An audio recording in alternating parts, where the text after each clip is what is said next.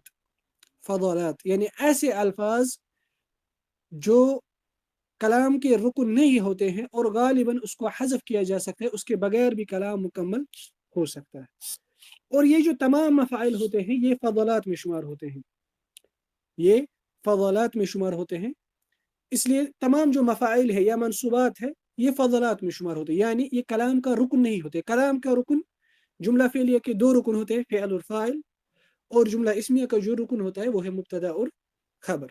بس باقی جو اس کے علاوہ منصوبات ہوتے ہیں وہ ان کو فضلات کہا جاتا ہے، یعنی وہ کلام کے رکن نہیں ہوتے. انہی میں سے ایک مفعول مطلق بھی ہے، یہ بھی فضلہ ہے، یہ بھی ایک ایکسٹرا کلام کا ایک ایکسٹرا حصہ ہوتا ہے جو غالباً ہم حذف کر سکتے ہیں، جس کے بغیر کلام اپنی میننگ اپنا کمپلیٹ میننگ دے سکتا ہے.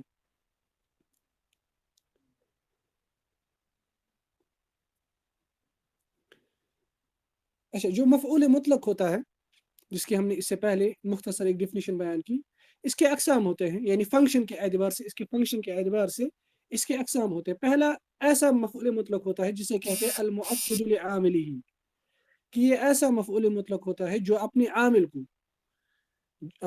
کو تاکید کرتا ہے، جو اپنے عامل کو تاکید کرتا ہے. جیسا کہ ہم آگے دیکھیں گے کہ مفعول مطلق میں جو عامل ہوتا ہے وہ اسی کا فعل ہوتا ہے. جیسے ہم نے اس سے پہلے دیکھا قتلتہ قتلن، قتلن کو کس چیز نے منصوب بنایا؟ قتلنی. اس لیے جو مفعول مطلق کا پہلا قسم ہوتا ہے یہ ایسا مفعول مطلق ہوتا ہے جو اپنے عامل یعنی اپنے فعل کی تاکید کرتا ہے، اپنے فعل کی تاکید کرتا ہے. یہ اصل مقصد ہوتا ہے مفعول مطلق کا، اور یہ پہلی قسم کا مفعول مطلق ہے. جیسے کہ ہم نے اس سے پہلے مثال دی قتلہ قتلا یا قتلتہ قتلا. قتلہ قتلا، یہاں پہ قتلا کی کوئی الگ ٹرانسلیشن نہیں ہوگی، بلکہ یہ صرف ایمفیسس کے لیے لایا گیا ہے، تاکید کے لیے لایا گیا ہے. قتلتہ قتلا. قتلن جو ہے، جو مصدر ہے یہاں پہ، اس نے تاکید کی کس فعل کی؟ قتلہ کی. اس لیے ہم اس کو کہتے ہیں المؤکد لعاملہ، یعنی یہ ایسا مفعول مطلق ہوتا ہے جو اپنے عامل اپنے فعل کی تاکید کرتا ہے. دوسری قسم کا جو مفعول مطلق ہوتا ہے اسے ہم کہتے ہیں المبین لنوع عاملہ. المبین لنوع عاملہ، کہ یہ ایسا مفعول مطلق ہوتا ہے جو اپنے عامل کی کائنڈ کو بیان کرتا ہے کہ وہ کیسا عامل ہے، وہ کیسا فعل ہے، کس قسم کا فعل ہے. یا دوسرے الفاظوں میں آپ کہیں کہ وہ اپنے فعل کی حیت بیان کرتا ہے کہ وہ کس حیت میں وہ فعل واقع ہوا، وہ فاعل نے جو وہ فعل کیا کس حیت میں اس نے وہ فعل واقع کیا. جیسے ضربتہ ضرب الامیر، ضربتہ ضرب الامیر، میں نے اس کو ایسے مارا جیسے ایک رولر مارتا ہے. یہ ایک لٹرل ٹرانسلیشن ہے اس کی سمجھانے کے لیے. میں نے اس شخص کو ایسے مارا جیسے ایک رولر مارتا ہے. ضربتہ ضرب الامیر، یہاں پہ جو ضربہ ہے ایز اے مضاف منصوب مفعول مطلق، اور الامیر اس کا مضاف الیہ ہے. ضربتہ ضرب الامیر، یہاں پہ جو یہ ضربہ ہے یہ اپنے عامل ضربہ جو فعل ہے اس کی کائنڈ بیان کرتا ہے، اس کی حیت بیان کرتا ہے کہ کیسے وہ فعل واقع ہوا، کس طریقے سے وہ مارنا واقع ہوا. اس لیے جو یہ مفعول مطلق ہوتا ہے جو اپنے عامل کی حیت کو بیان کرتا ہے، اس کی قسم کو بیان کرتا ہے کہ وہ کس قسم کا فعل ہے، کیسے وہ فعل واقع ہوا.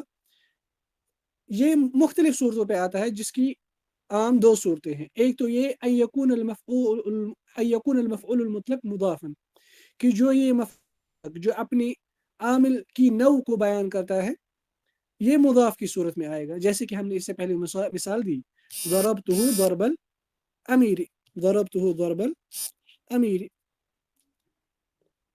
اچھا، اس کی ایک مثال قرآن میں سورۃ القمر میں اللہ سبحانہ وتعالیٰ بیان کرتے ہیں آل فرعون کے متعلق فَأَخَذْنَاهُمْ أَخْذَ عَزِيزٍ مُقْتَدِرٍ. دیکھیے فَأَخَذْنَاهُمْ أَخْذَ عَزِيزٍ، فَأَخَذْنَاهُمْ أَخْذَ عَزِيزٍ مُقْتَدِرٍ، ہم نے اس کو ایسی پکڑ کی جیسے ایک قادر اور غالب شخص کسی کو پکڑتا ہے.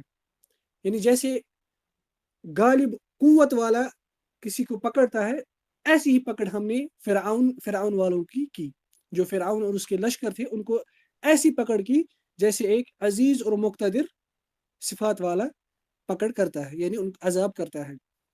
یہاں پہ جو یہ جملہ ہے فَأَخَذْنَاهُمْ أَخْذَ عَزِيزٍ مُقْتَدِرٍ، اگر ہم اس کا اعراب کریں گے ہم کہیں گے فَأَخَذْنَاهُمْ أخذ یہ فعل ماضی ہے، نون اور الف نا یہ اس کا ضمیر فاعل ہے، ہم اس کا مفعول بھی ہے، اس کے بعد جو مصدر ہے اخذ مضاف کی صورت میں وہ مفعول مطلق ہے، منصوب ہے، کیونکہ مفعول مطلق منصوب ہوتا ہے اور اس کی نصب کی علامت فتح ہے، اور وہ مضاف ہے، عزیز مضاف الیہ ہے، عزیز مضاف الیہ ہے۔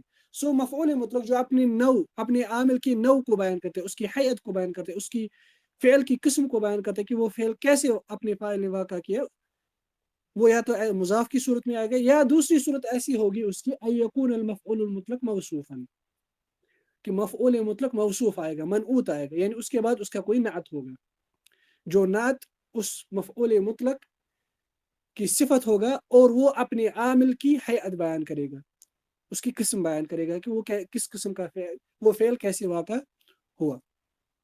مثلا سورہ مزمل میں فرعون کے متعلق ہی اللہ سبحانہ و تعالیٰ بیان کرتے ہیں فَعَصَى فِرْعَوْنُ الرَّسُولَ فَأَخَذْنَاهُ أَخْذًا وَبِيلًا، فَأَخَذْنَاهُ أَخْذًا وَبِيلًا، کہ فرعون نے اپنے رسول یعنی موسیٰ علیہ السلام کی نافرمانی کی، فَأَخَذْنَاهُ أَخْذًا یہ مفعول مطلق ہے، وَبِيلًا یہ اس کا نعت ہے، پھر ہم نے اس کی شدید پکڑ کی، وَبِيلًا بمعنی شدید۔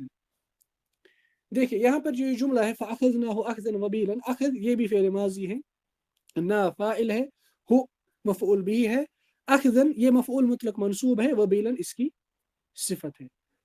اگر وبیلن صفت ہے تو آٹومیٹکلی اخذن جو ہے مفعول مطلق یہاں پہ وہ اس کا موصوف ہے، تو موصوف کی صورت میں بھی کبھی مفعول مطلق آتا ہے جو اپنے عامل کی نوع کو بیان کرتا ہے۔ تیسری قسم کا جو مفعول مطلق ہوتا ہے وہ ہوتا ہے المفعول المطلق المبین للعدد، ایسا مفعول مطلق جو اپنے فعل کی عدد بیان کرتا ہے کہ وہ فعل کتنی بار واقع ہوا۔ مثلا سورۃ الحاقہ میں قیامت کی تصویر اللہ سبحانہ و تعالیٰ کھینچتے ہیں کہ جب سور میں پھونک ماری جائے گی، اللہ سبحانہ و تعالیٰ بیان کرتے ہیں وَحُمِلَتِ الْأَرْضُ وَالْجِبَالُ فَدُكَّتَا دَكَّةً وَاحِدَةً، فَدُكَّتَا دَكَّةً وَاحِدَةً، دیکھیے وَحُمِلَتِ الْأَرْضُ وَالْجِبَالُ کہ زمین اور پہاڑ اٹھائے جائیں گے، اس کے بعد کہا جاتا ہے فَدُكَّتَا دَكَّةً وَاحِدَةً، پھر ان کو ایک ہی چوٹ میں پھر ان کو ریزہ ریزہ کیا جائے گا، ایک ہی چوٹ میں ایک ہی بلو میں ان کو ریزہ ریزہ کیا جائے گا۔ فَدُكَّتَا یہ فعل ہے مجہول کے صیغے پر، فَدُكَّتَا یعنی زمین اور آسمان کے متعلق مثنی اس لیے فَدُكَّتَا، یہ فعل ماضی ہے، فَدُكَّتَا مجہول کے صیغے پر، الف اسم فاعل ہے، دَكَّةً یہ اس کا مفعول مطلق مصدر ہے، واحدتاً یہ اس کی صفت ہے، مگر یہاں پہ جو یہ واحدتاً ہے یہ اپنے مفعول مطلق کی عدد بیان کرتا ہے جو پھر اپنی فعل کی عدد بیان کرتا ہے، اس لیے دکتن یہ مفعول مطلق منصوب ہے، واحدتاً اس کا صفت منصوب ہے، اور یہاں پہ جو یہ مفعول مطلق ہے یہ اپنی عامل کی عدد کو بیان کرتا ہے۔ سو یہ تھی تین اقسام کے مفعول مطلق۔ پہلا مفعول مطلق ایسا ہوتا ہے جو اپنے عامل کی تاکید کرتا ہے، دوسرا مفعول مطلق جو اپنے عامل کی نوع اس کی حیت کو بیان کرتا ہے، تیسرا مفعول مطلق جو اپنی عامل کے عدد کو بیان کرتا ہے کہ وہ فعل کتنی بار واقع ہوا۔ اب کچھ الفاظ ہوتے ہیں جیسا کہ ہم نے اس سے پہلے کہا کہ مفعول مطلق ضروری نہیں ہے کہ مفعول مطلق ہمیشہ مصدر ہی ہو، وہ کوئی اور لفظ بھی ہو سکتا ہے جو مفعول مطلق کی نیابت میں آتے ہیں۔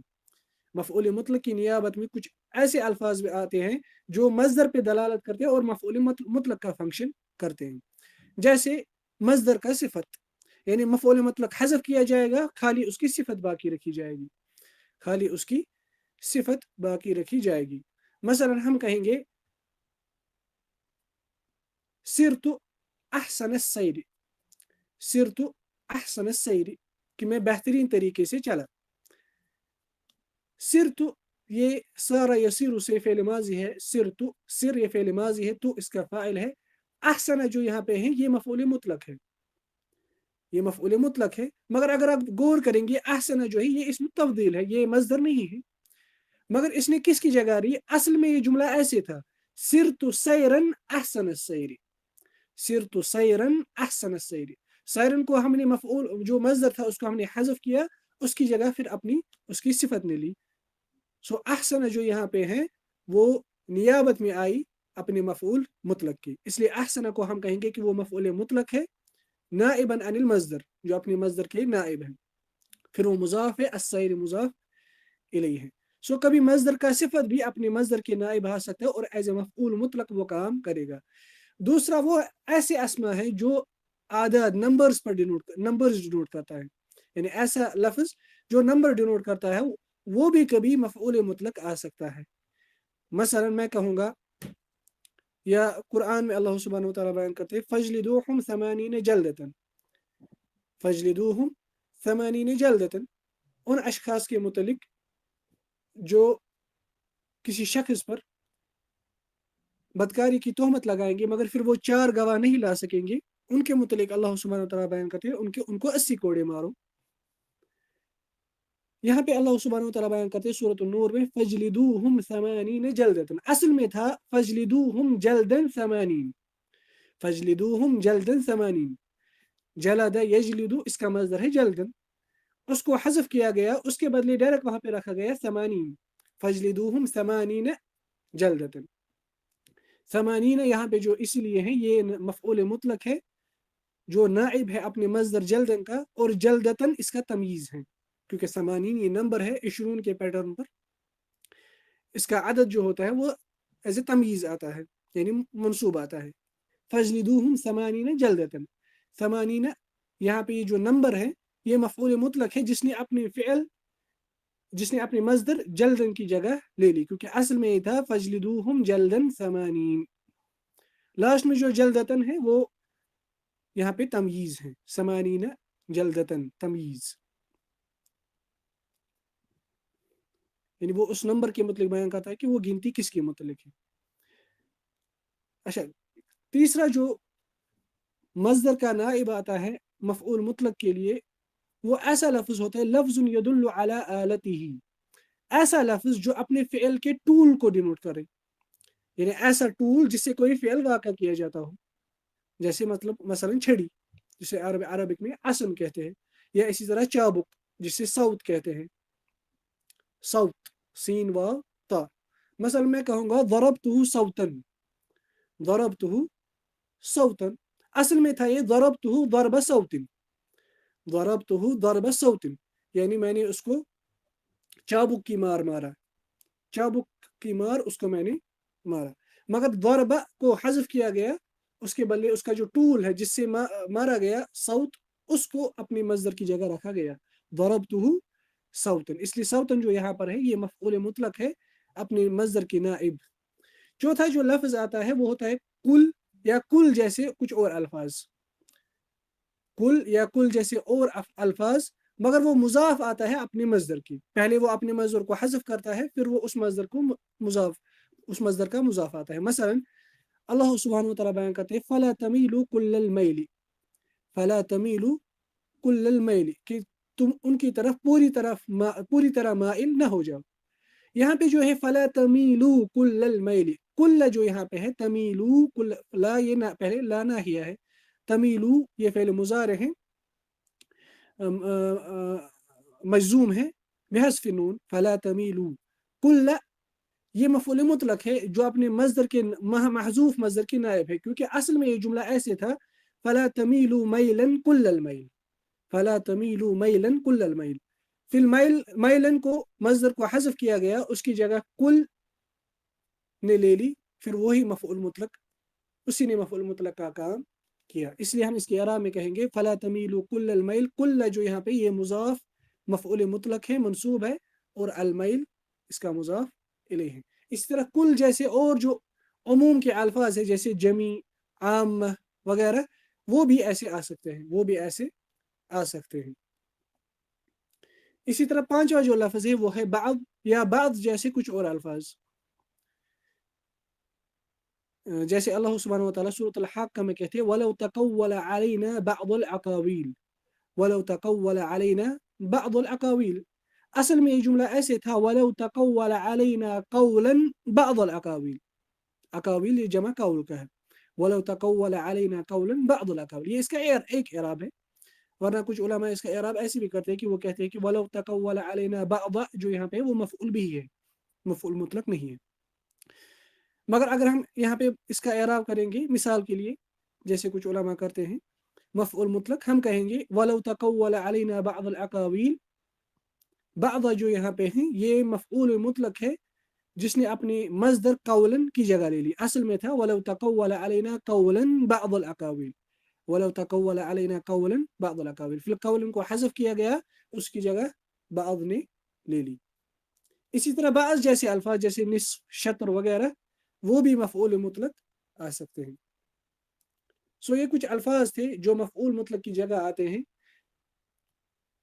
نمبر ایک، مصدر کی صفت، مصدر کو حذف کیا جائے گا، اس کی جگہ اس کی صفت کو رکھا جائے گا، یا کچھ ایسے اسماء، ایسے الفاظ جو اعداد نمبرز کو ڈینوٹ کرتے ہو، یا ایسا لفظ جو اپنے فعل کی آلہ یعنی اپنے فعل کے ٹول کو ڈینوٹ کرتے ہو، یعنی جس سے کوئی فعل واقع کیا جاتا ہو، جیسے ہم نے کہا چھڑی وغیرہ، یا اسی طرح کل یا کل جیسے الفاظ، یا اسی طرح بعض یا بعض جیسے کچھ اور الفاظ جیسے نصف، شطر وغیرہ، یہ کچھ الفاظ ہیں جو اپنے مفعول مطلق کی جگہ آتے ہیں۔ اچھا، مفعول مطلق میں جو عامل ہوتا ہے، عامل جیسا کہ ہم اس سے پہلے کہہ چکے ہیں کہ عامل اس لفظ کو کہتے ہیں یا ہر اس چیز کو کہتے ہیں جو کلمے کے آخر میں کسی حرکت کو واجب کر دیتا ہے۔ مثلا حرف جر یہ اپنے اسم مجرور کے آخر پر واجب کرتا ہے کہ اس کو کسرہ دینا ہے، اس لیے ہم حرف جر کو کہیں گے یہ عامل ہے۔ اسی طرح جو مفعول مطلق ہے اس کا بھی کوئی عامل ہونا چاہیے جو مفعول مطلق کو منصوب بنائے گا، اور مفعول مطلق کا جو عامل ہوتا ہے وہ اس کا فعل ہوتا ہے، وہ اس کا فعل ہوتا ہے، جیسے ہم نے اس سے پہلے کہا قتلتہ قتلا، یا ضربتہ ضربا، یا اخذتہ اخذا فاخذناہ اخذ عزیز مقتدر، فاخذناہ اخذ عزیز مقتدر، وہاں پہ اس کا عامل جو ہے وہ ہے اخذ، اخذنا۔ اسے ناصب جو اپنی مفعول مطلق کو منصوب بناتا ہے، اس پر اپنی عمل کرتا ہے، وہ اس کا فعل ہوتا ہے، یہی اصل ہے۔ کچھ اور چیزیں بھی ہوتی ہیں جس کے بعد مفعول مطلق آ سکتا ہے، یعنی کچھ اور عامل بھی آ سکتے ہیں، مگر ہم اس پر یہاں اس وقت ڈسکس نہیں کریں گے۔ ہم یہی یاد رکھیں گے فی الحال کہ جو مفعول مطلق ہوتا ہے اس کا جو اصل عامل ہوتا ہے وہ اس کا فعل ہوتا ہے، یعنی مفعول مطلق کے پہلے فعل ہوگا، اس کے بعد مفعول مطلق ہوگا جو مفعول مطلق منصوب اس فعل کی وجہ سے ہوگا۔ یہ تھا مختصر طور پر باب المصدر، جس کے متعلق ہم نے کہا کہ اس سے اصل میں مراد تھا مفعول مطلق، اور ہم نے کہا کہ مفعول مطلق اصل میں مصدر ہوتا ہے اور یہ منصوب ہوتا ہے، لیکن کچھ الفاظ ایسے بھی ہوتے ہیں جو مفعول مطلق استعمال کیے جاتے ہیں مگر وہ مصدر نہیں ہوتے ہیں۔ اور ہم نے یہ بھی دیکھا کہ مفعول مطلق کے 3 قسم ہوتے ہیں، یا تو وہ تأکید کے لیے آتا ہے، یا وہ اپنی فعل کی نوع کو بیان کرتا ہے، یا اس کی عادت کو بیان کرتا ہے۔ اور ہم نے مصدر کے متعلق بھی دیکھا کہ مصدر یا تو لفظی ہوگا یا معنوی ہوگا۔ اور پھر ہم نے آخر میں یہ دیکھا کہ جو مفعول مطلق ہے اس کا جو عامل ہوتا ہے، اس کا عامل اس کا فعل ہوتا ہے جو اس کو منصوب بناتا ہے۔ اس کے ساتھ یہ باب اپنے اختتام کو پہنچا۔ اس کے بعد مصنف دوسرا باب لاتے ہیں، باب ظرف الزمان و ظرف المکان، جس سے مراد ہے اصل میں مصنف کو المفعول فیہ، ظرف الزمان اور ظرف المکان سے مراد ہے المفعول فیہ، جیسا کہ ہم کل دیکھیں گے انشاءاللہ تعالی۔ وصلی اللہ تعالی علی خیر خلق۔